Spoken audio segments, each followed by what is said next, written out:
눈에 보이는 친절보다 진짜 도움이 중요한 순간이 있습니다. 지하철에서 자리를 양보했더니 오히려 화를 내시는 어르신, 필요 이상의 선물에 부담을 느끼는 이웃. 너무 과한 친절이 오히려 상대방을 불편하게 만드는 경우가 많아졌습니다. 부처님은 중도를 말씀하셨습니다.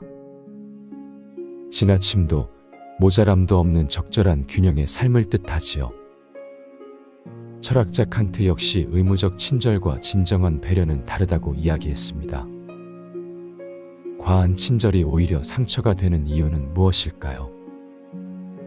오늘은 부처님 말씀과 철학자들의 명언을 바탕으로 진정한 배려와 적절한 거리두기의 지혜에 대해 이야기해 보겠습니다.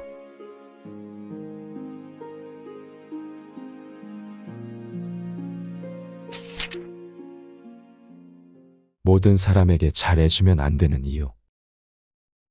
우리는 살면서 모든 사람에게 잘해야 한다는 가르침을 받고 자랍니다.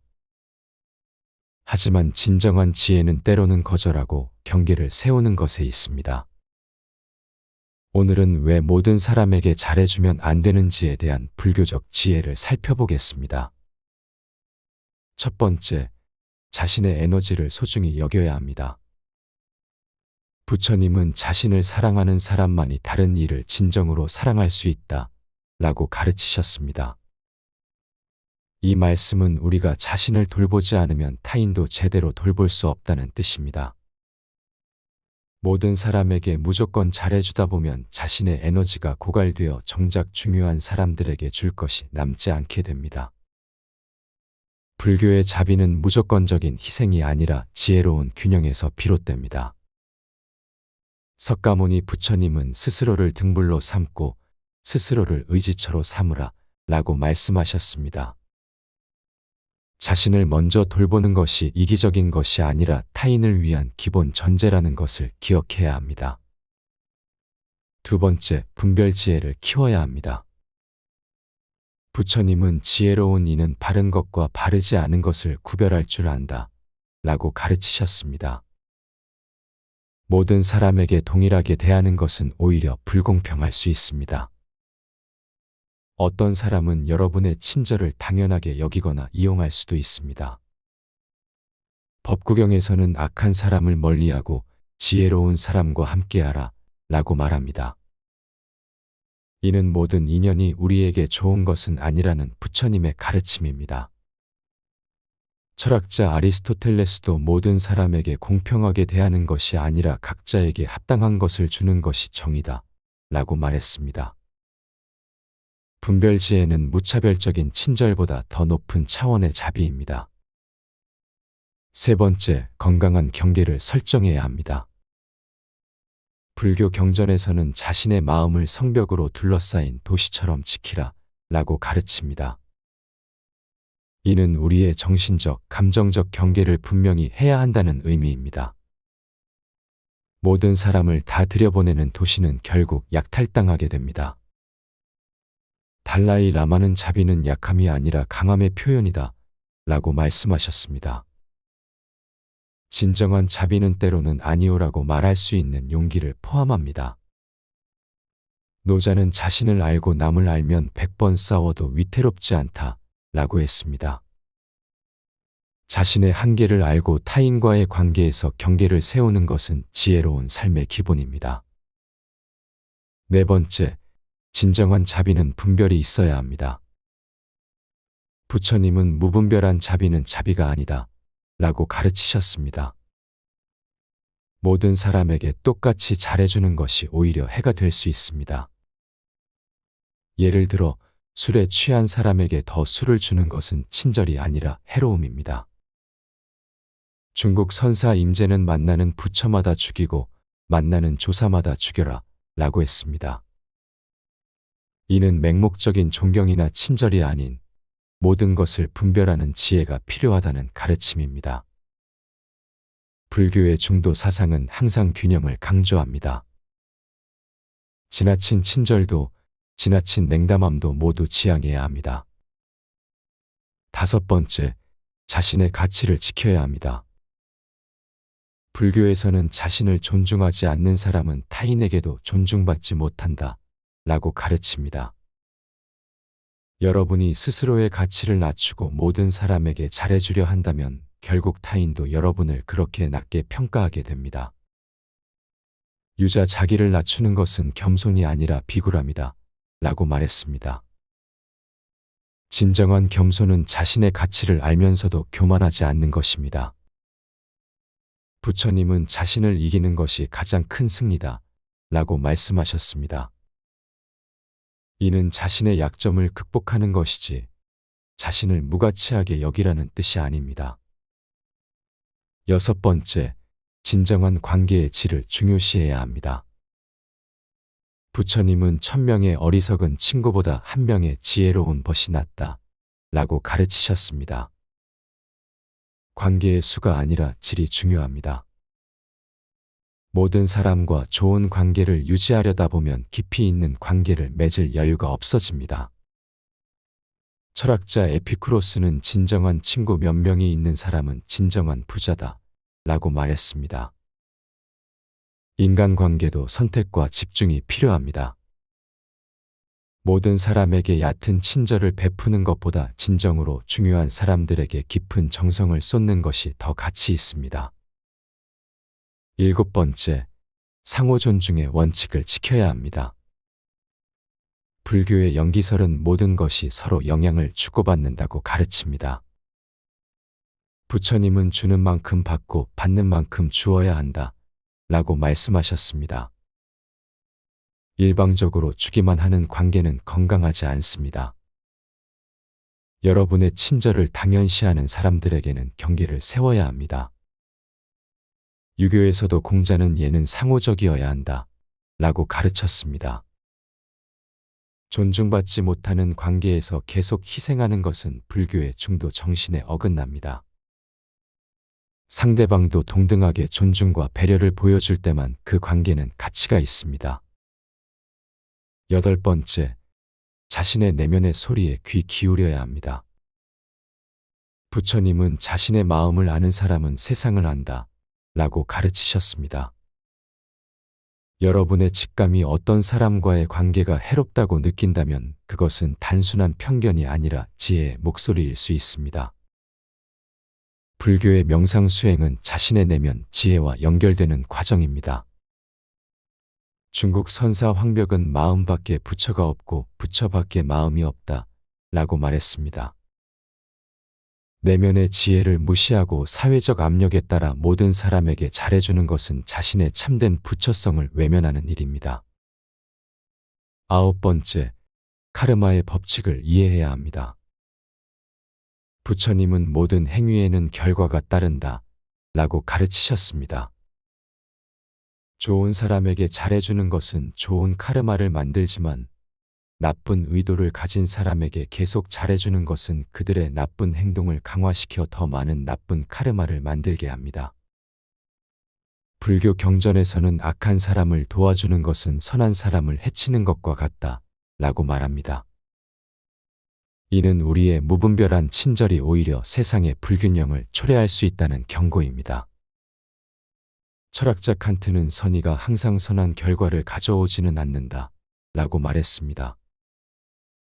행동의 의도뿐 아니라 결과까지 고려하는 것이 진정한 지혜입니다.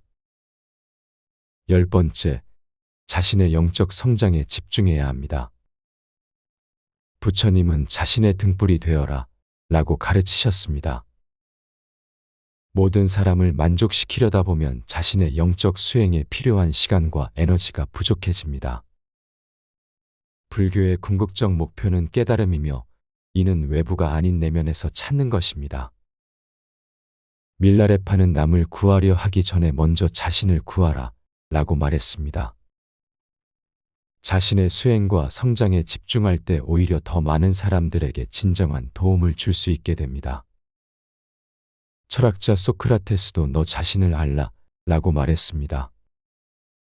자기 이해와 성찰 없이 베푸는 친절은 참된 가치가 없습니다. 11번째, 현명한 사랑의 방식을 배워야 합니다. 부처님은 자비는 지혜와 함께할 때 가장 강력하다 라고 가르치셨습니다. 진정한 자비는 때로는 엄격함을 포함합니다. 아이가 불 속으로 뛰어들려고 할 때 엄하게 막는 것이 진정한 사랑이듯 모든 상황에서 부드럽게만 대하는 것이 최선은 아닙니다. 선불교에서는 고통을 통한 깨달음을 강조합니다.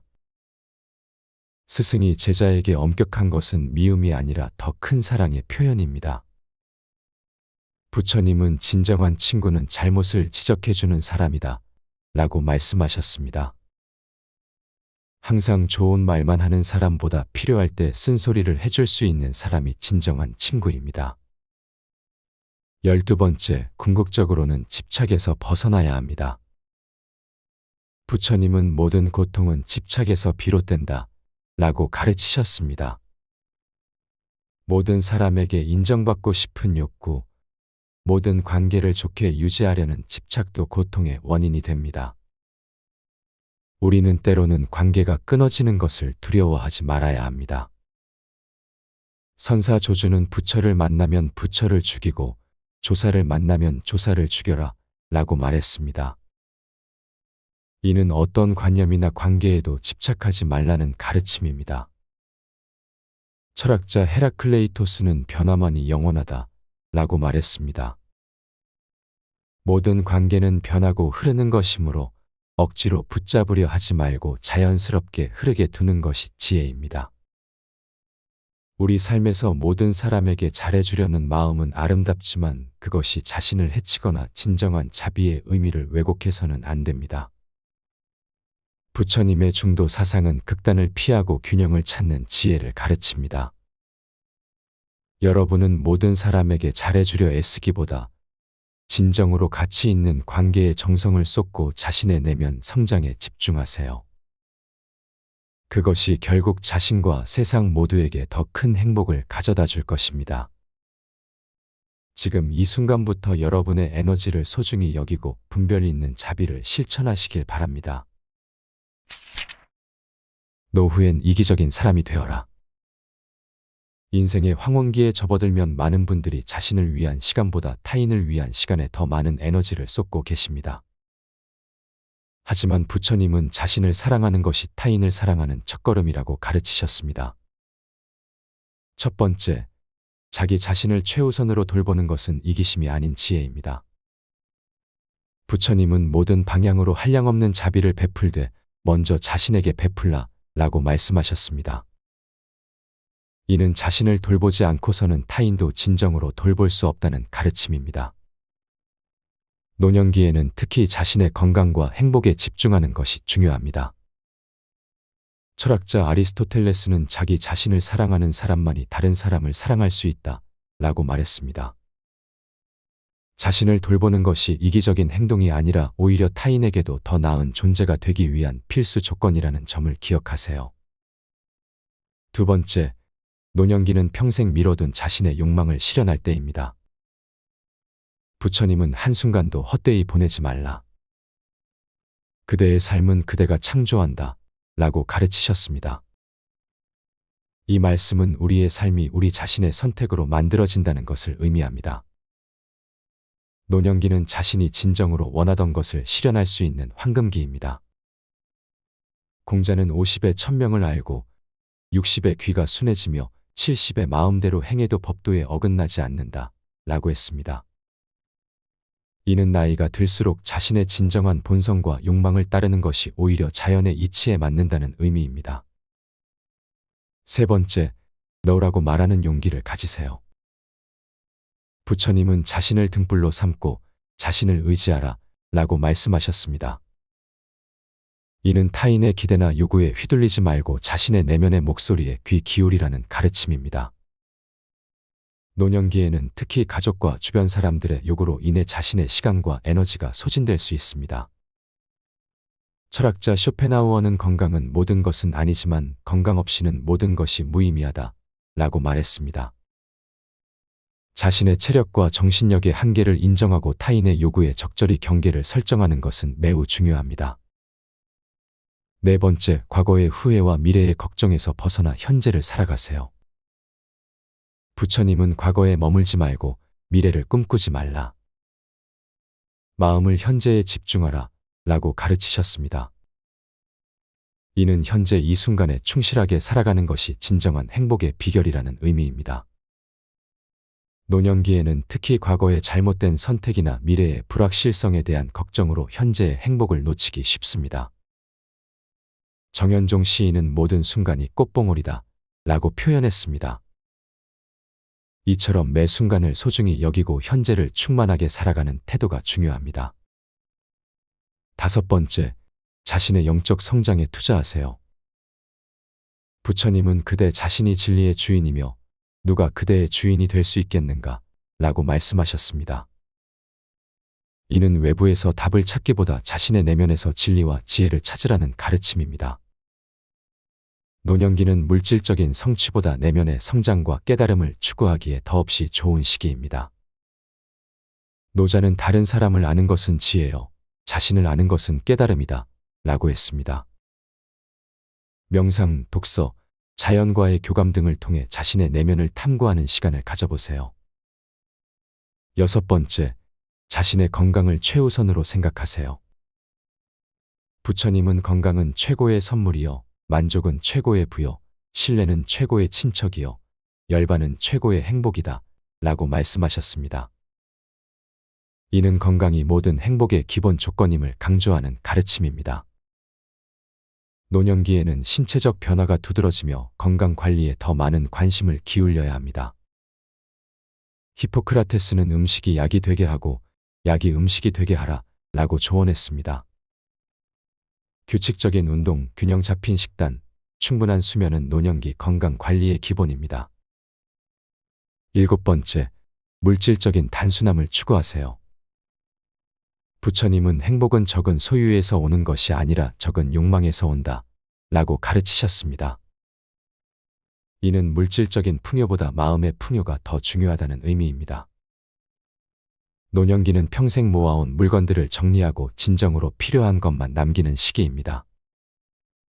철학자 에피쿠로스는 자연은 필요한 것을 구하기 쉽게 하고 안 필요하지 않은 것을 구하기 어렵게 했다 라고 말했습니다. 물질적인 단순함은 마음의 여유와 자유를 가져다 줍니다. 8번째, 관계의 질을 양보다 중시하세요.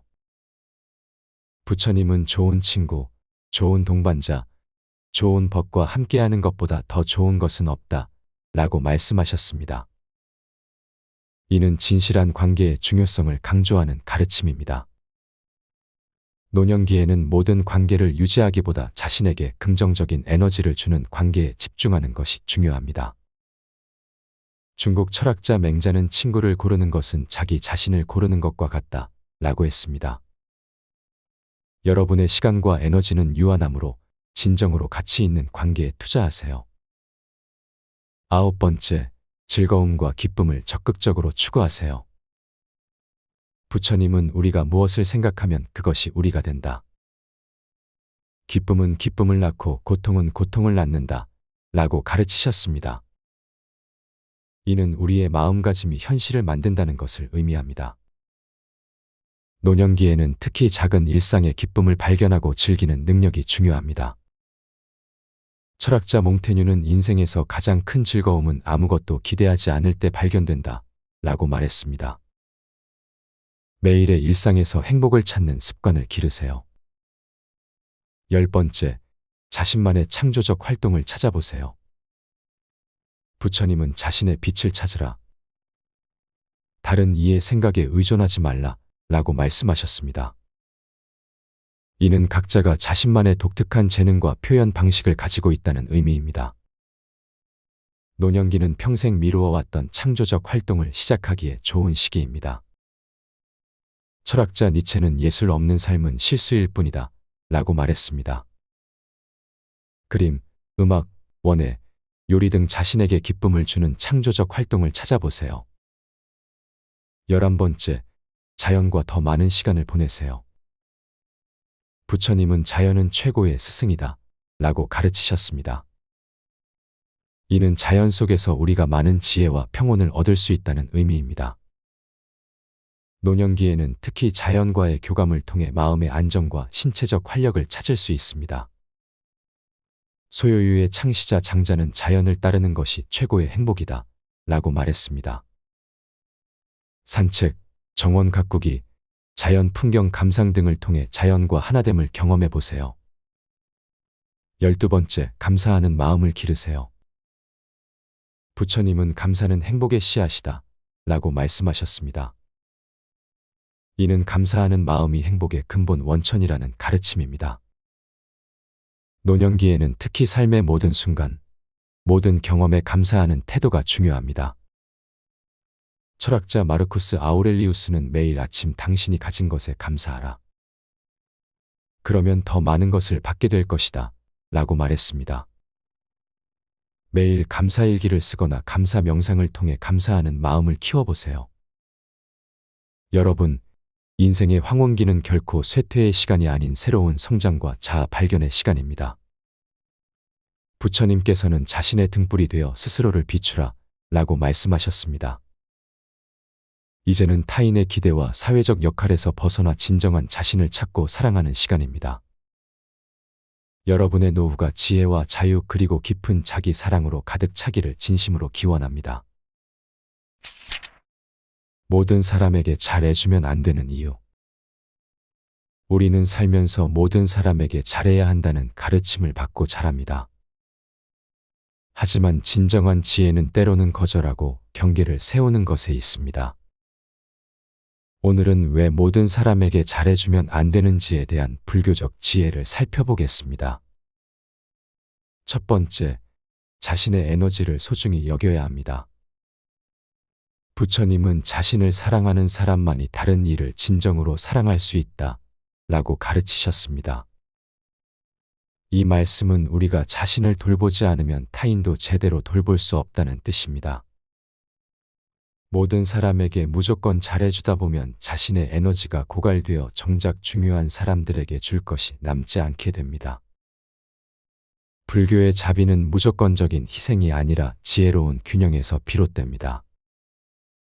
석가모니 부처님은 스스로를 등불로 삼고 스스로를 의지처로 삼으라 라고 말씀하셨습니다. 자신을 먼저 돌보는 것이 이기적인 것이 아니라 타인을 위한 기본 전제라는 것을 기억해야 합니다. 두 번째, 분별 지혜를 키워야 합니다. 부처님은 지혜로운 이는 바른 것과 바르지 않은 것을 구별할 줄 안다 라고 가르치셨습니다. 모든 사람에게 동일하게 대하는 것은 오히려 불공평할 수 있습니다. 어떤 사람은 여러분의 친절을 당연하게 여기거나 이용할 수도 있습니다. 법구경에서는 악한 사람을 멀리하고 지혜로운 사람과 함께하라 라고 말합니다. 이는 모든 인연이 우리에게 좋은 것은 아니라는 부처님의 가르침입니다. 철학자 아리스토텔레스도 모든 사람에게 공평하게 대하는 것이 아니라 각자에게 합당한 것을 주는 것이 정의다 라고 말했습니다. 분별지혜는 무차별적인 친절보다 더 높은 차원의 자비입니다. 세 번째, 건강한 경계를 설정해야 합니다. 불교 경전에서는 자신의 마음을 성벽으로 둘러싸인 도시처럼 지키라 라고 가르칩니다. 이는 우리의 정신적, 감정적 경계를 분명히 해야 한다는 의미입니다. 모든 사람을 다 들여보내는 도시는 결국 약탈당하게 됩니다. 달라이 라마는 자비는 약함이 아니라 강함의 표현이다 라고 말씀하셨습니다. 진정한 자비는 때로는 아니오라고 말할 수 있는 용기를 포함합니다. 노자는 자신을 알고 남을 알면 100번 싸워도 위태롭지 않다 라고 했습니다. 자신의 한계를 알고 타인과의 관계에서 경계를 세우는 것은 지혜로운 삶의 기본입니다. 네 번째, 진정한 자비는 분별이 있어야 합니다. 부처님은 무분별한 자비는 자비가 아니다 라고 가르치셨습니다.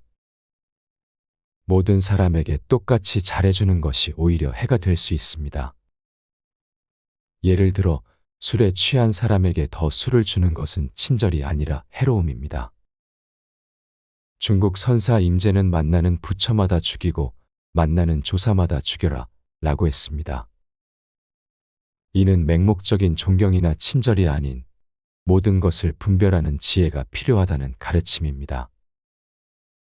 불교의 중도 사상은 항상 균형을 강조합니다. 지나친 친절도, 지나친 냉담함도 모두 지양해야 합니다. 다섯 번째, 자신의 가치를 지켜야 합니다. 불교에서는 자신을 존중하지 않는 사람은 타인에게도 존중받지 못한다 라고 가르칩니다. 여러분이 스스로의 가치를 낮추고 모든 사람에게 잘해주려 한다면 결국 타인도 여러분을 그렇게 낮게 평가하게 됩니다. 유자 자기를 낮추는 것은 겸손이 아니라 비굴함이다 라고 말했습니다. 진정한 겸손은 자신의 가치를 알면서도 교만하지 않는 것입니다. 부처님은 자신을 이기는 것이 가장 큰 승리다 라고 말씀하셨습니다.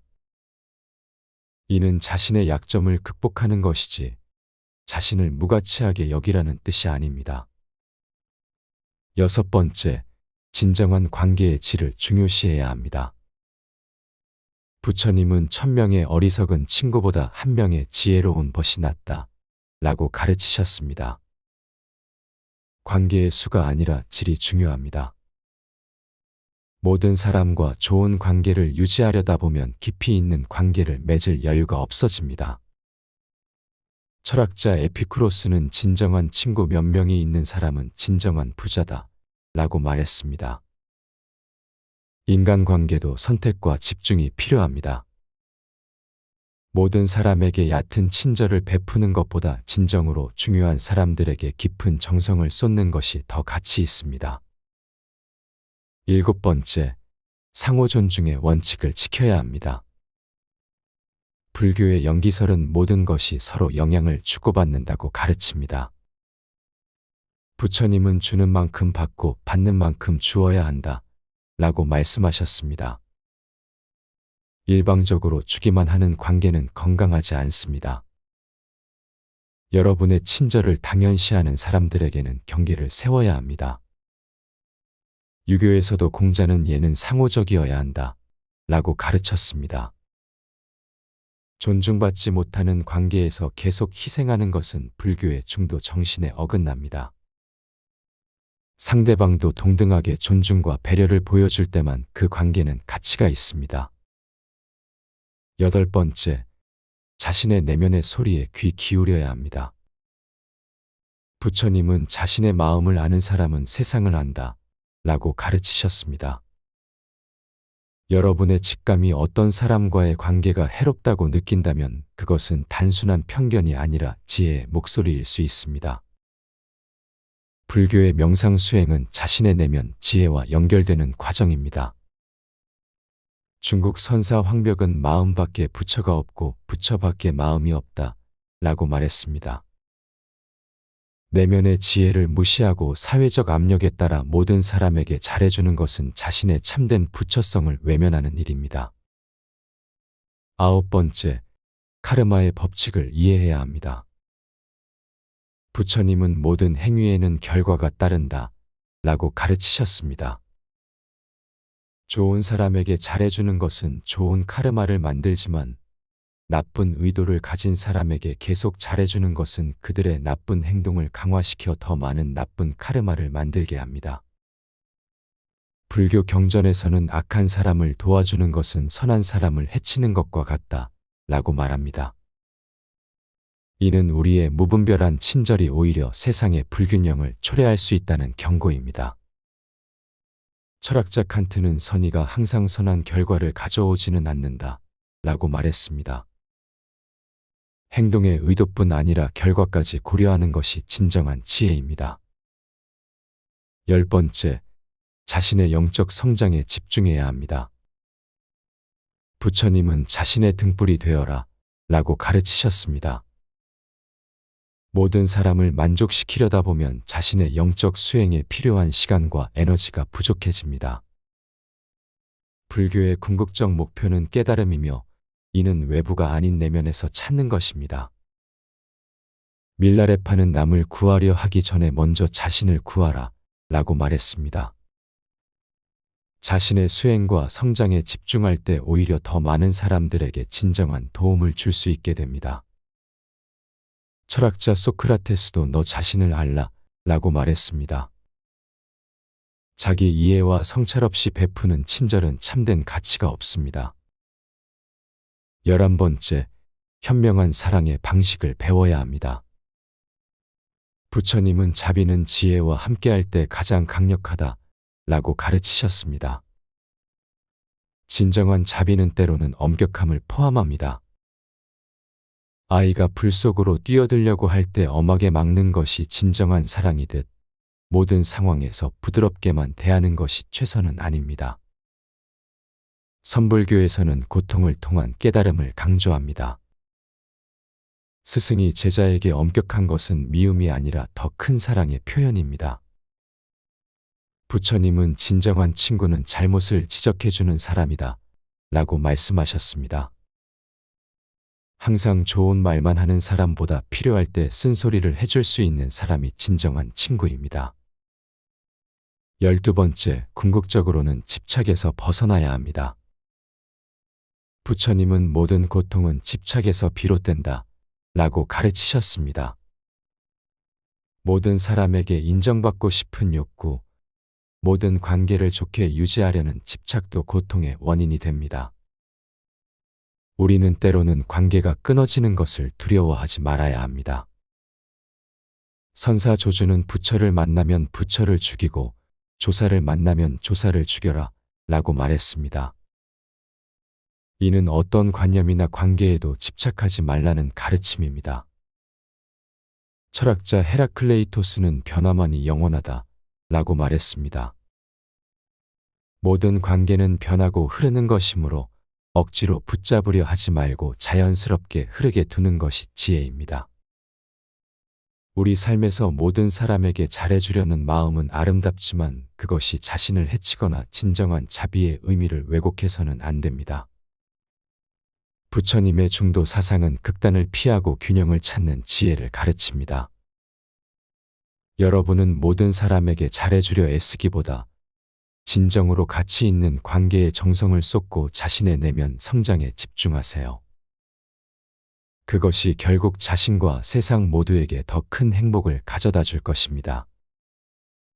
지금 이 순간부터 여러분의 에너지를 소중히 여기고 분별 있는 자비를 실천하시길 바랍니다. 노후엔 이기적인 사람이 되어라. 인생의 황혼기에 접어들면 많은 분들이 자신을 위한 시간보다 타인을 위한 시간에 더 많은 에너지를 쏟고 계십니다. 하지만 부처님은 자신을 사랑하는 것이 타인을 사랑하는 첫걸음이라고 가르치셨습니다. 첫 번째, 자기 자신을 최우선으로 돌보는 것은 이기심이 아닌 지혜입니다. 부처님은 모든 방향으로 한량없는 자비를 베풀되 먼저 자신에게 베풀라 라고 말씀하셨습니다. 이는 자신을 돌보지 않고서는 타인도 진정으로 돌볼 수 없다는 가르침입니다. 노년기에는 특히 자신의 건강과 행복에 집중하는 것이 중요합니다. 철학자 아리스토텔레스는 자기 자신을 사랑하는 사람만이 다른 사람을 사랑할 수 있다 라고 말했습니다. 자신을 돌보는 것이 이기적인 행동이 아니라 오히려 타인에게도 더 나은 존재가 되기 위한 필수 조건이라는 점을 기억하세요. 두 번째, 노년기는 평생 미뤄둔 자신의 욕망을 실현할 때입니다. 부처님은 한순간도 헛되이 보내지 말라. 그대의 삶은 그대가 창조한다 라고 가르치셨습니다. 이 말씀은 우리의 삶이 우리 자신의 선택으로 만들어진다는 것을 의미합니다. 노년기는 자신이 진정으로 원하던 것을 실현할 수 있는 황금기입니다. 공자는 50에 천명을 알고 60에 귀가 순해지며 70에 마음대로 행해도 법도에 어긋나지 않는다 라고 했습니다. 이는 나이가 들수록 자신의 진정한 본성과 욕망을 따르는 것이 오히려 자연의 이치에 맞는다는 의미입니다. 세 번째, 너라고 말하는 용기를 가지세요. 부처님은 자신을 등불로 삼고 자신을 의지하라 라고 말씀하셨습니다. 이는 타인의 기대나 요구에 휘둘리지 말고 자신의 내면의 목소리에 귀 기울이라는 가르침입니다. 노년기에는 특히 가족과 주변 사람들의 요구로 인해 자신의 시간과 에너지가 소진될 수 있습니다. 철학자 쇼펜하우어는 건강은 모든 것은 아니지만 건강 없이는 모든 것이 무의미하다 라고 말했습니다. 자신의 체력과 정신력의 한계를 인정하고 타인의 요구에 적절히 경계를 설정하는 것은 매우 중요합니다. 네 번째, 과거의 후회와 미래의 걱정에서 벗어나 현재를 살아가세요. 부처님은 과거에 머물지 말고 미래를 꿈꾸지 말라. 마음을 현재에 집중하라 라고 가르치셨습니다. 이는 현재 이 순간에 충실하게 살아가는 것이 진정한 행복의 비결이라는 의미입니다. 노년기에는 특히 과거의 잘못된 선택이나 미래의 불확실성에 대한 걱정으로 현재의 행복을 놓치기 쉽습니다. 정현종 시인은 모든 순간이 꽃봉오리다 라고 표현했습니다. 이처럼 매 순간을 소중히 여기고 현재를 충만하게 살아가는 태도가 중요합니다. 다섯 번째, 자신의 영적 성장에 투자하세요. 부처님은 그대 자신이 진리의 주인이며 누가 그대의 주인이 될 수 있겠는가 라고 말씀하셨습니다. 이는 외부에서 답을 찾기보다 자신의 내면에서 진리와 지혜를 찾으라는 가르침입니다. 노년기는 물질적인 성취보다 내면의 성장과 깨달음을 추구하기에 더없이 좋은 시기입니다. 노자는 다른 사람을 아는 것은 지혜요, 자신을 아는 것은 깨달음이다 라고 했습니다. 명상, 독서, 자연과의 교감 등을 통해 자신의 내면을 탐구하는 시간을 가져보세요. 여섯 번째, 자신의 건강을 최우선으로 생각하세요. 부처님은 건강은 최고의 선물이요, 만족은 최고의 부여, 신뢰는 최고의 친척이요, 열반은 최고의 행복이다 라고 말씀하셨습니다. 이는 건강이 모든 행복의 기본 조건임을 강조하는 가르침입니다. 노년기에는 신체적 변화가 두드러지며 건강 관리에 더 많은 관심을 기울여야 합니다. 히포크라테스는 음식이 약이 되게 하고 약이 음식이 되게 하라 라고 조언했습니다. 규칙적인 운동, 균형 잡힌 식단, 충분한 수면은 노년기 건강 관리의 기본입니다. 일곱 번째, 물질적인 단순함을 추구하세요. 부처님은 행복은 적은 소유에서 오는 것이 아니라 적은 욕망에서 온다 라고 가르치셨습니다. 이는 물질적인 풍요보다 마음의 풍요가 더 중요하다는 의미입니다. 노년기는 평생 모아온 물건들을 정리하고 진정으로 필요한 것만 남기는 시기입니다. 철학자 에피쿠로스는 자연은 필요한 것을 구하기 쉽게 하고 필요하지 않은 것을 구하기 어렵게 했다 라고 말했습니다. 물질적인 단순함은 마음의 여유와 자유를 가져다 줍니다. 여덟 번째, 관계의 질을 양보다 중시하세요. 부처님은 좋은 친구, 좋은 동반자, 좋은 법과 함께하는 것보다 더 좋은 것은 없다 라고 말씀하셨습니다. 이는 진실한 관계의 중요성을 강조하는 가르침입니다. 노년기에는 모든 관계를 유지하기보다 자신에게 긍정적인 에너지를 주는 관계에 집중하는 것이 중요합니다. 중국 철학자 맹자는 친구를 고르는 것은 자기 자신을 고르는 것과 같다 라고 했습니다. 여러분의 시간과 에너지는 유한하므로 진정으로 가치 있는 관계에 투자하세요. 아홉 번째, 즐거움과 기쁨을 적극적으로 추구하세요. 부처님은 우리가 무엇을 생각하면 그것이 우리가 된다.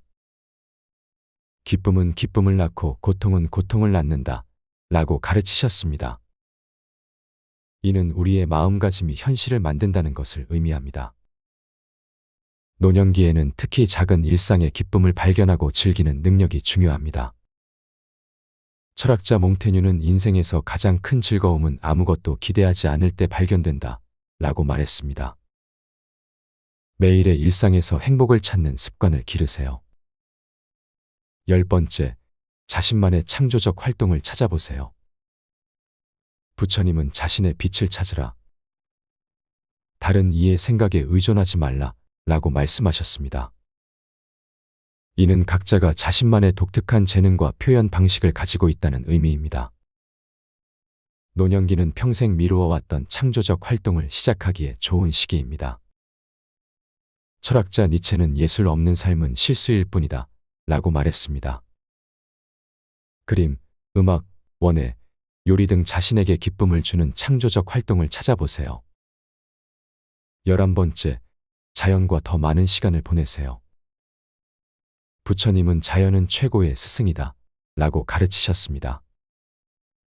이는 자연 속에서 우리가 많은 지혜와 평온을 얻을 수 있다는 의미입니다.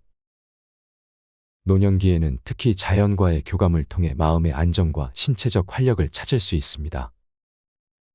소요유의 창시자 장자는 자연을 따르는 것이 최고의 행복이다 라고 말했습니다.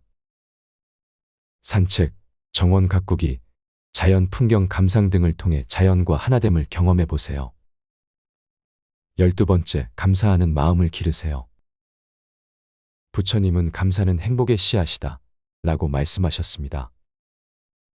이는 감사하는 마음이 행복의 근본 원천이라는 가르침입니다. 노년기에는 특히 삶의 모든 순간, 모든 경험에 감사하는 태도가 중요합니다. 철학자 마르쿠스 아우렐리우스는 매일 아침 당신이 가진 것에 감사하라.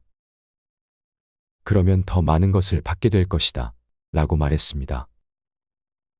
매일 감사일기를 쓰거나 감사 명상을 통해 감사하는 마음을 키워보세요. 여러분, 인생의 황혼기는 결코 쇠퇴의 시간이 아닌 새로운 성장과 자아 발견의 시간입니다. 부처님께서는 자신의 등불이 되어 스스로를 비추라 라고 말씀하셨습니다.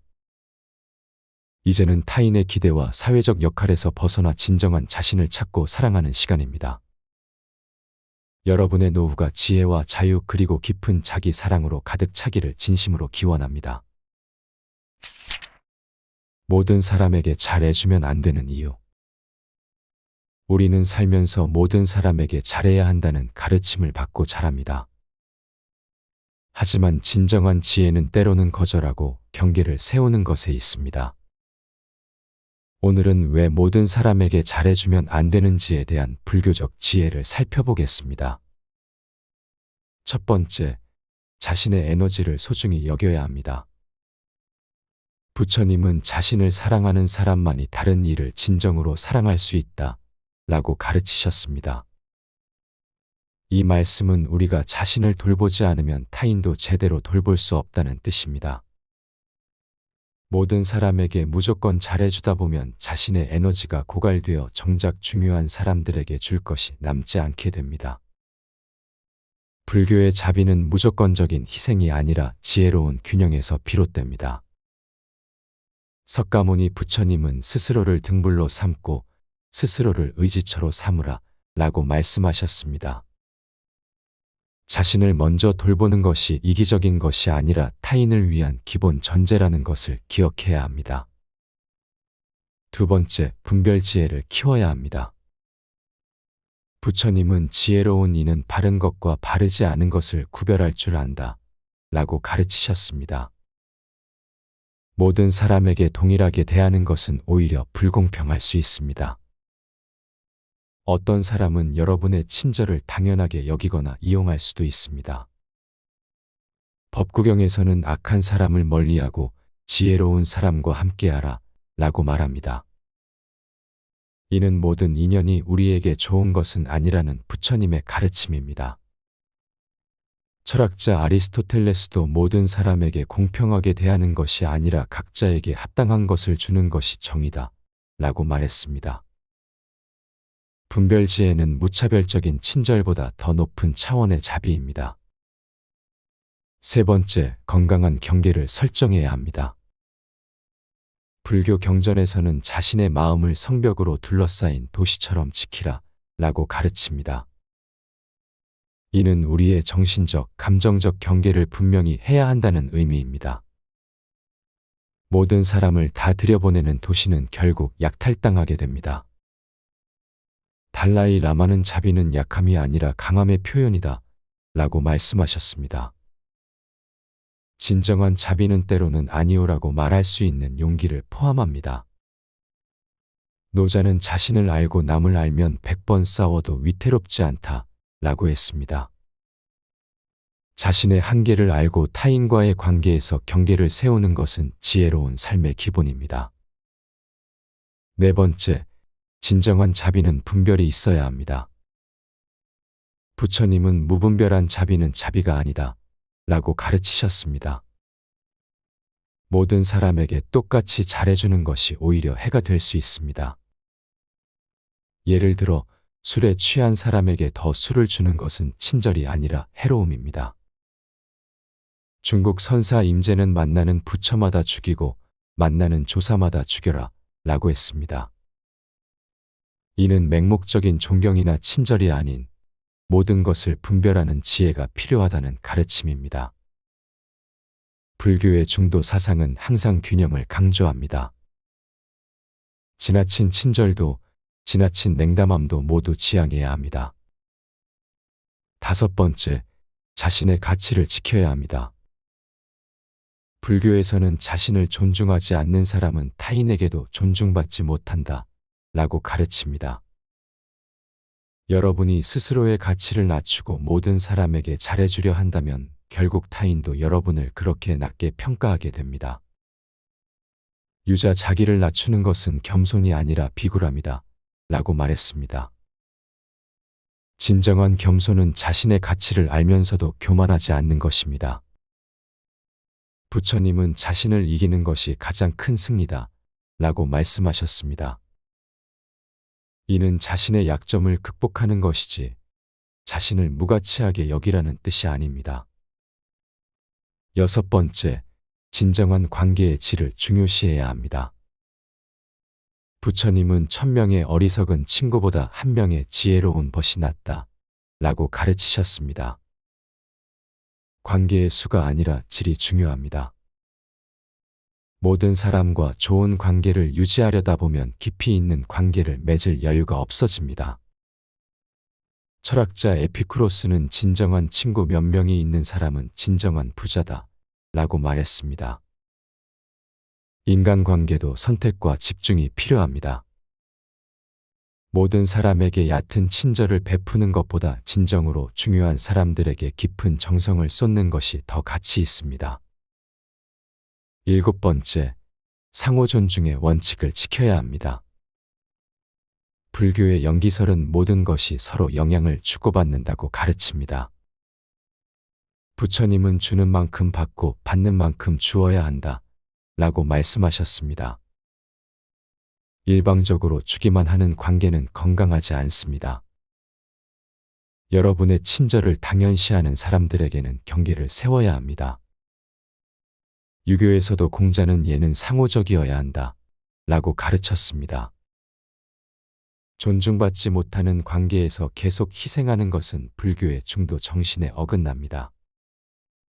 상대방도 동등하게 존중과 배려를 보여줄 때만 그 관계는 가치가 있습니다. 여덟 번째, 자신의 내면의 소리에 귀 기울여야 합니다. 부처님은 자신의 마음을 아는 사람은 세상을 안다 라고 가르치셨습니다. 여러분의 직감이 어떤 사람과의 관계가 해롭다고 느낀다면 그것은 단순한 편견이 아니라 지혜의 목소리일 수 있습니다. 불교의 명상 수행은 자신의 내면 지혜와 연결되는 과정입니다.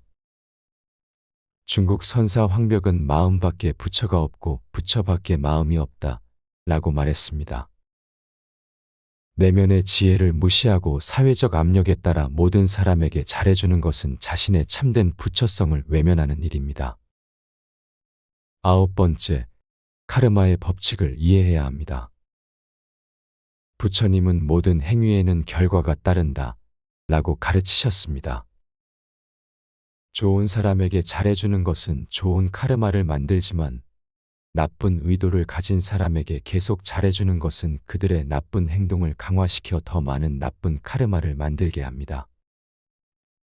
불교 경전에서는 악한 사람을 도와주는 것은 선한 사람을 해치는 것과 같다 라고 말합니다.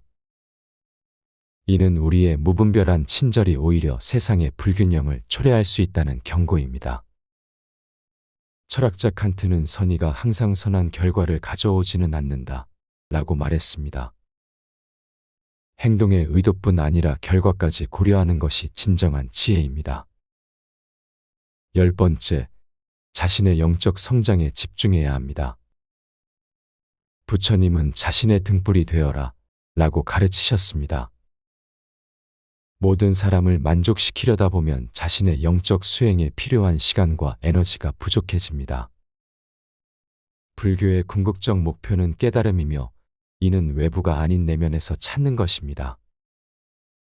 밀라레파는 남을 구하려 하기 전에 먼저 자신을 구하라 라고 말했습니다. 자신의 수행과 성장에 집중할 때 오히려 더 많은 사람들에게 진정한 도움을 줄 수 있게 됩니다.